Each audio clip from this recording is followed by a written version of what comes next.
Hi, my name's Emily Ferris and I'm an embroidery artist. My work has been published by This Is Colossal, Be Creative Magazine, Town & Country, Vogue Brazil, amongst others. You can also find my digital embroidery patterns online. I create all of my artworks using the long and short stitch technique. It allows me to embroider flowing stitches as if I was painting with brush strokes. And that's why I call it painting with thread. I use a variety of colours to create subtle colour gradients. This gives a hyper-realistic style to the vibrant butterflies, spellbinding bees and flora that are framed in my hoops. In this Domestika course, you will learn all of the necessary techniques you need to embroider hyper-realistic art. I will teach you my favourite stitching techniques to create an embroidered piece. For the final project, you will embroider a realistic image of a monarch butterfly based on a pattern. To get started, I'll show you the materials we need and how to transfer the pattern to fabric.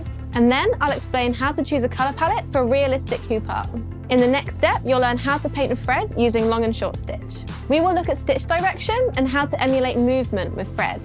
We'll outline the butterfly, fill in the dark areas, embroider the wing, and then finish by embroidering the butterfly's body. We'll finish the piece by placing our butterfly into a stained hoop and then adding some final touches. Last, I'll show you how to take a photo of your finished artwork and share it on Instagram. By the end of this course, you'll be able to embroider your own mini masterpieces, ready to hang on the wall. No previous knowledge is required as we'll begin from the basics. All you'll need is embroidery thread, a hoop, fabric, scissors, a pencil, and some needles. Get creative and enter a whole new world of needle and threads. Happy stitching, friends!